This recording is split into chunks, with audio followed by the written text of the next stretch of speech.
Voilà, donc je vais conclure sur l'immigration et Le Pen. Alors donc j'ai parlé d'immigration juste dans la partie précédente et j'ai montré en quoi en fait c'était quelque chose d'intrinsèque au développement industriel capitaliste et colonial et néocolonial avec les multinationales, puisque en fait il s'agit de le développement du colonialisme ou du néocolonialisme des entreprises multinationales, c'est en fait de chasser les moyens, de détruire les, les moyens de, disons les traditions de production ou les façons de produire locales qui existent, artisanales, etc., au préalable, pour les supplanter par une gestion industrielle. Aujourd'hui, on voit par exemple que l'on va expulser des paysans pour faire des mines, que l'on expulse à Bornéo et à Java des, les derniers chasseurs-cueilleurs pour cultiver, que ce soit enfin, différentes plantations en rasant les forêts pour faire de l'huile de palme, que ce soit pour des biocarburants ou pour toutes les cosmétiques et l'alimentation et toute l'alimentation industrielle, etc., etc. Donc partout, c'est le même mécanisme et il y a différents types d'invasion. Donc, et les gens qui sont donc qui s'y rendent dans ce système global, génère d'une part, comme je l'ai expliqué dans la vidéo sur la population, engendre petit à petit, pousse un peu à la surpopulation, puisque en détruisant les traditions euh, et en imposant cette culture, tous les checks démographiques tombent. Et ensuite, en détruisant donc la production locale, les productions locales, en les connectant aux marchés internationaux, pousse les gens donc à l'émigration. Par exemple, c'est le cas au Sénégal, puisqu'il y a tous les petits pêcheurs sont privés de poissons par les gros chalutiers occidentaux et se transforment en passeurs pour les différents immigrés avec leurs petites embarcations. Donc on a ce mécanisme global qui nourrit une émigration de masse et en Occident, les premiers à pâtir de ce phénomène, donc d'une part sur les locaux pâtissent de ce phénomène, bien que certains, il y a toujours cette attirance pour une image évidemment véhiculée, une propagande véhiculée par la société occidentale sur elle-même, avec tous les films, la télé, etc., qui attire toutes ces populations désœuvrées, urbanisées du tiers-monde, et d'autre part, localement, donc ceux qui en pâtissent à la fois ceux qui se font avoir et qui viennent en masse ici et qui en plus voient leur économie chamboulée par toute cette mondialisation. Et par ailleurs, évidemment, localement, c'est pas les gens qui sont les profs et tout ça, qui sont bien installés, qui ont des boulots protégés, c'est évidemment les basses classes sociales, euh, disons, qui sont localement sur le territoire et qui sont acceptés comme étant résidents, qui les premiers souffrent de ces vagues d'immigration. Et c'est une évidence, il suffit de balader en Europe, l'Europe est constituée actuellement de ghettos avec des banlieues et il y a une ségrégation très forte qui, malgré un discours officiel disons, qui réfute les idées de Madame Le Pen, mais dans les faits, les plus grands défenseurs, les plus gros racistes sont quand même plus les gens euh, qui, euh, qui vivent dans ces quartiers huppés et qui systématiquement, disons, déplacent leurs enfants dans les bonnes écoles, luttent pour être dans, etc., etc., et donc c'est cette ségrégation de fait qui est la pire des choses, et c'est évidemment donc c'est une hypocrisie générale.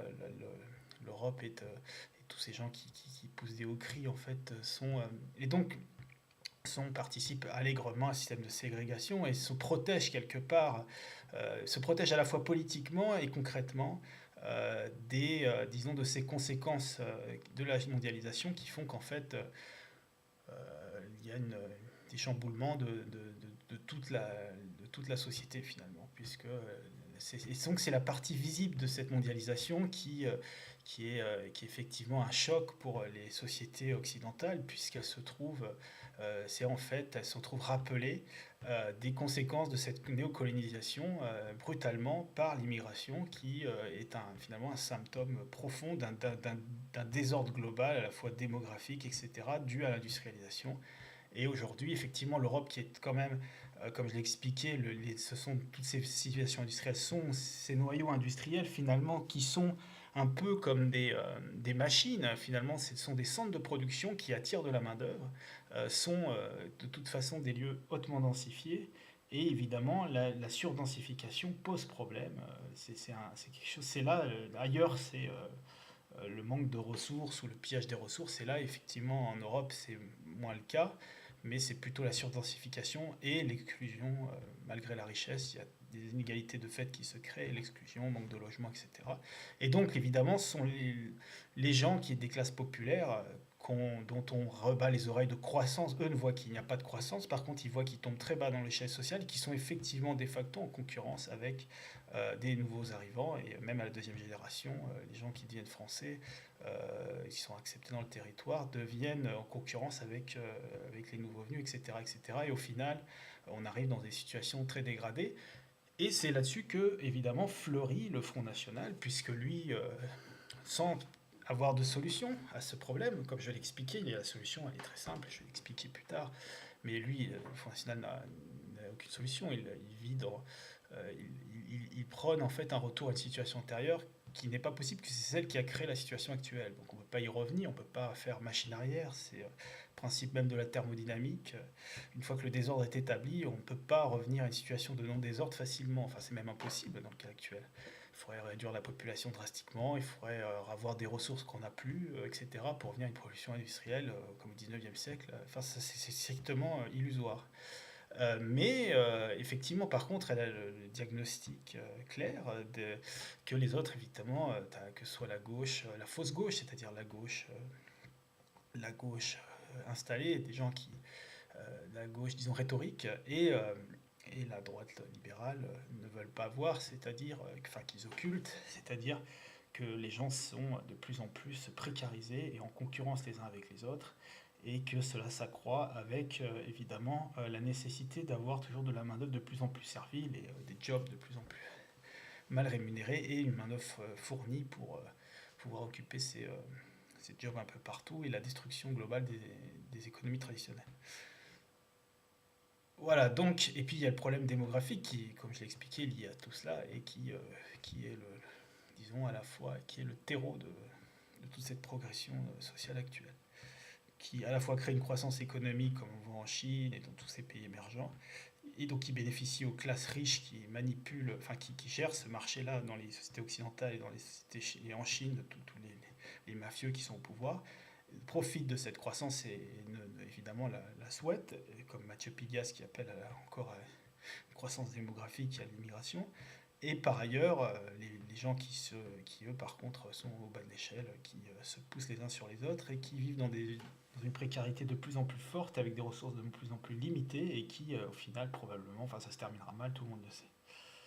Alors évidemment, euh, quand on a analysé tout ça sur cette perspective un peu plus rationnelle, bon, on s'aperçoit qu'évidemment, ni la gauche, comme je l'ai dit avant, et évidemment ni le Front National n'offrent de solutions. Ce sont des partis politiques qui jouent sur des réactions, que ce soit, enfin, quels que soient les partis politiques qui jouent sur des réactions, mais pas sur des analyses. Et évidemment, puisque si on analyse, on s'aperçoit que la politique est le centre du problème et la gestion politique d'une société et la société en elle-même. Donc, quelle est la solution? Ben, la solution, elle est très simple, c'est que tout dont j'ai parlé, c'est... alors évidemment, ce que je veux quand même marquer, pour être honnête, parce que j'ai descendu... donc là, j'ai expliqué que le nationalisme était machin, mais il y a évidemment à gauche une mauvaise foi, enfin c'est phénoménal. Par exemple, là j'entendais l'autre jour, comment elle s'appelle, alors par exemple, je peux prendre deux personnes comme ça au hasard, dans ce que je viens de vous regarder relativement. Clémentine Autain, la bimbo du front de gauche, et ben elle répétait que l'immigration était quelque chose d'absolument fabuleux pour tout le monde. Simplement, c'est peut-être fabuleux pour elle parce qu'elle peut manger des fruits exotiques en bas de chez elle, je sais pas, mais en tout cas, je pense que c'est ni fabuleux ni pour ceux qui sont forcés pour des comptes parce qu'il y a une surpopulation et il y a une destruction des économies locales, les deux facteurs qui font que, de toute façon, quand il y a une surpopulation, l'économie locale ne pourrait plus subvenir. Donc, au final, l'industrialisation répond à un besoin. Mais l'industrialisation nécessite que les gens se cassent de chez eux et laissent tomber leurs terres et vont dans des centres de production intensifs comme en Occident, dans des usines en Chine, etc.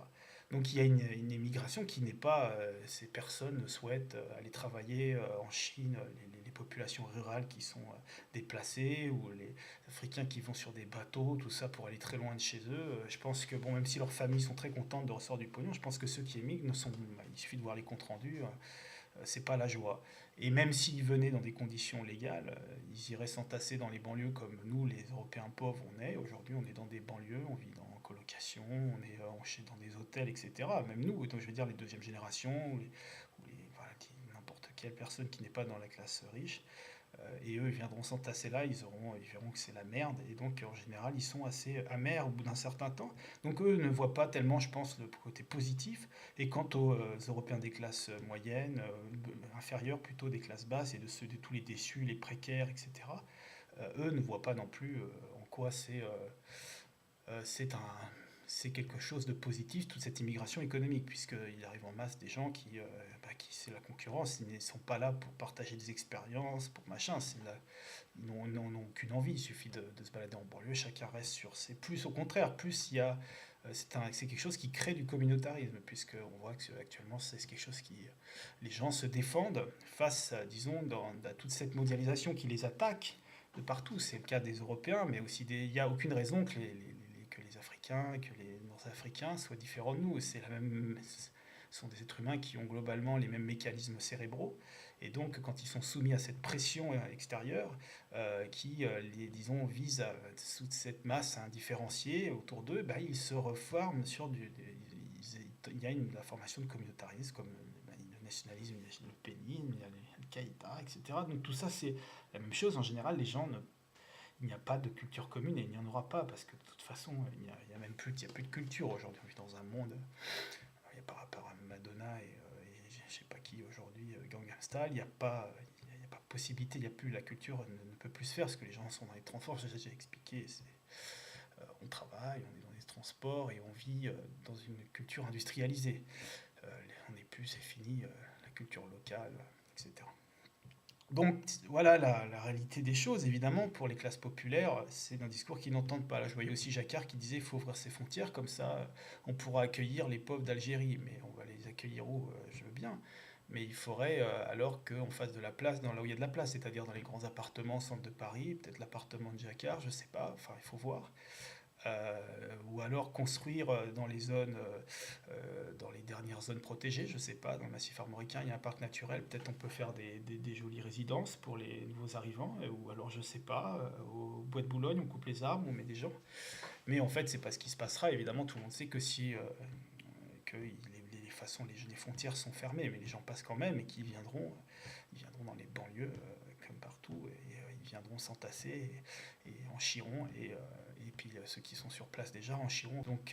Donc tout ça, c'est de la rhétorique, et c'est une rhétorique qui est tellement, disons, tellement religieuse, tellement morale et bien pensante, qu'évidemment, elle s'oppose tellement à une réalité vécue par les gens qu'au final, soit ils seront comme moi, c'est-à-dire et peut-être certains qui m'écouteront, cela les engagera à réfléchir plus avant et à avoir une position carrément radicale, soit ils se réfugieront dans le nationalisme, qui sera effectivement récupéré au final par les capitaines d'industrie. Je pense qu'il y aura un glissement même des gens de gauche au final, parce que quand il y aura des révoltes de banlieue, etc., ils glisseront progressivement vers le sécuritaire. Ça, je peux en donner parier ma chemise, bien que j'ai pas de chemise, mais bon.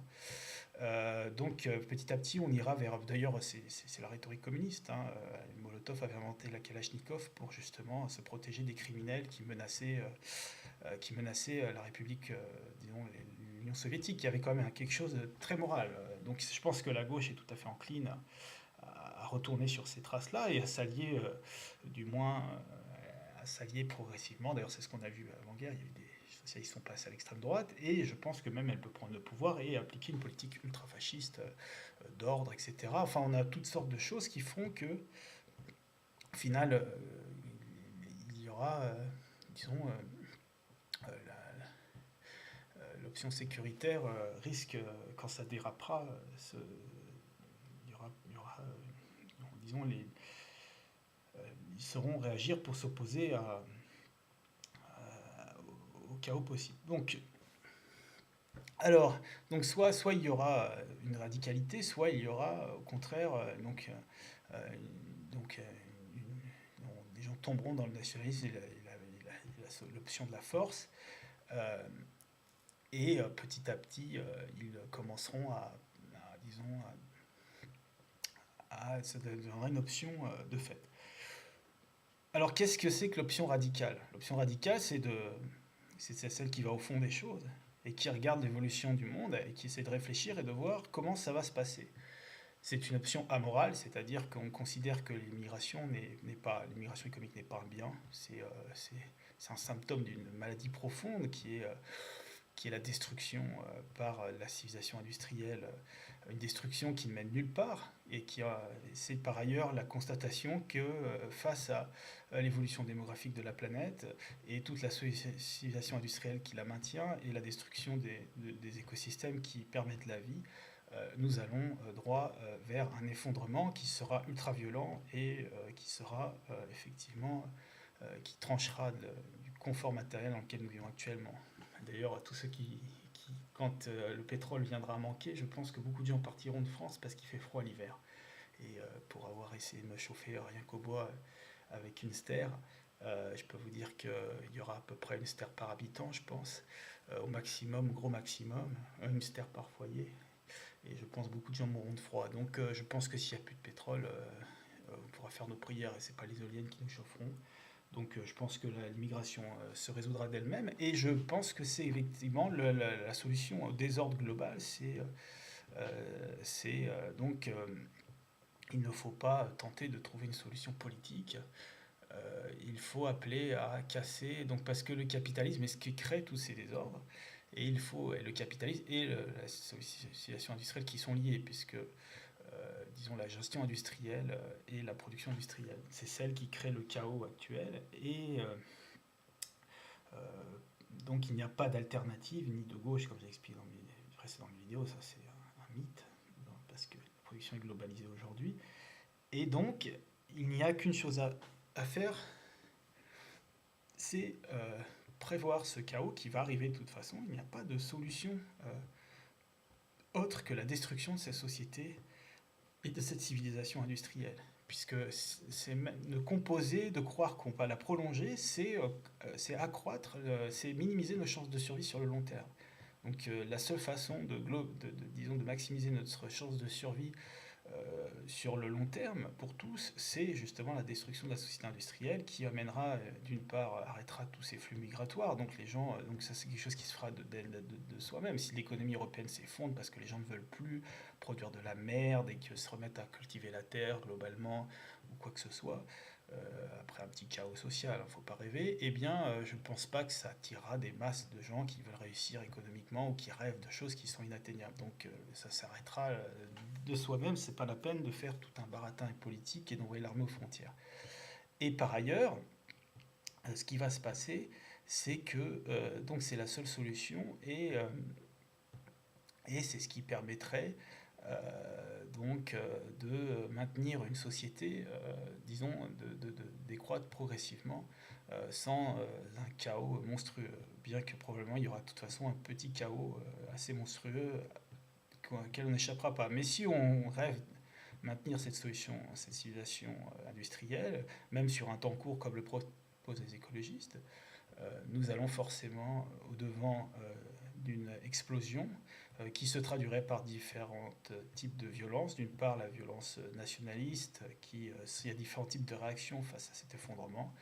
Il y aura, à mon avis, des communautarismes, des nationalismes, des guerres, et il y aura des gauchistes qui essaieront de ramener l'État fort et qui utiliseront des méthodes autoritaires pour essayer de calmer tout ça, et il y aura probablement un effondrement global, et puis il y aura aussi de la criminalité, etc. Des gens qui iront abattre du bétail dans les champs parce qu'ils en ont faim, et donc la destruction de l'agriculture dans son ensemble, puisque l'agriculture repose sur la propriété, l'armée, etc., et la paix publique. Hein. Il suffit de voir les invasions barbares pour voir que ce qui s'est passé, ça a été catastrophique pour tout le monde, sauf pour les barbares. Donc je pense que c'est ce qui nous pend au nez de toute façon, puisque nous sommes assez peu nombreux à proposer, disons, de vivre raisonnablement, c'est-à-dire en brûlant du bois, en vivant sur un hectare, ce qui est qui n'est pas forcément facile. Moi-même, je conçois que c'est même excessif difficile. Euh, Ça pousse pas tout seul, il faut une expérience, etc. Donc comme c'est compliqué, les gens vont continuer à vivre dans l'illusion, et à mon avis, ça se terminera assez mal. Et donc, par contre, mais il s'agit d'être conscient que toutes les solutions dont on nous rebat les oreilles, de toutes les choses sociales, etc., les énergies renouvelables, etc., il faut essayer de réfléchir par soi-même. On peut avoir des doutes, on peut parfois je lis des trucs sur les algues et ça, je dis ah putain, mais il y a peut-être quelque chose. Et puis en fait, je lis bien l'article et on dit en 1979, c'est un article du Guardian, en 1979, il faut se méfier parce que nous avions déjà prévu que les algues remplaçaient le pétrole et puis ça n'a toujours rien remplacé du tout. Et moi, je prévois qu'il n'y a pas de solution à ce truc. Comme j'ai expliqué, c'est une fuite en avant qui est inscrite dans nos gènes. Nous sommes une espèce non adaptée à notre environnement et il va falloir s'y adapter par des coups de pied au cul et c'est ce qui va se passer. Et donc, nous allons au-devant d'un gros coup de pied au cul. Voilà, c'est tout. Et donc, le pénisme ne règle rien. Par contre, il est évident qu'il a l'avantage de faire chier la gauche, qui est disons, qui a le désagréable goût d'hypocrisie, quoi. Donc ça peut, disons, c'est assez plutôt positif qu'il y ait comme cela, qu'il y ait, disons, un peu qu'il y ait un peu de débat. Ça permet un peu d'ouvrir le débat. Mais d'un autre côté, c'est totalement artificiel puisque c'est la gauche qui crée c'est le pénisme, elle l'entretient. Elle a besoin de cet ennemi pour se maintenir parce qu'elle n'a rien à proposer en face. Elle n'a proposé que des solutions éculées qui n'ont qu'une réalité, comme j'ai expliqué, comme l'amitié décrétée entre les gens, sans fondement, sans se demander la progression des ressources alimentaires, sans qu'on sache d'où ça sort, alors que les rendements stagnent et sont dépendants du pétrole. Enfin, on ne comprend pas du tout, il n'y a rien derrière. Et donc ils ont besoin d'un ennemi, d'un méchant, et c'est pour cela que le Front National existe. Mais derrière le Front National, il n'y a rien du tout. C'est aussi vide que la gauche. Ce sont deux épouvantails de pantins. Et la réalité, c'est qu'il va falloir créer nous-mêmes d'autres solidarités, et c'est pas gagné. Voilà. Donc il n'y a pas de solution facile, mais il y a peut-être à avoir un amour du chaos quelque part, parce que le chaos, c'est ce qui crée, c'est du chaos que naissent les choses, et quand les choses ne marchent pas, il faut retourner au chaos. Et le chaos est créateur. Donc c'est pour cela que on est profondément anarchiste. Il ne faut pas avoir peur dans la vie. Nous sommes là pour créer, nous ne sommes pas là rester dans des choses imparfaites qui ne marchent pas et essayer de c'est la mort. Donc nous sommes là, nous n'avons qu'une vie, elle est là pour créer et il ne faut pas avoir peur de ce changement radical qui va apparaître. Et voilà, tout ça c'est un jeu et c'est un jeu qui va devenir très intéressant.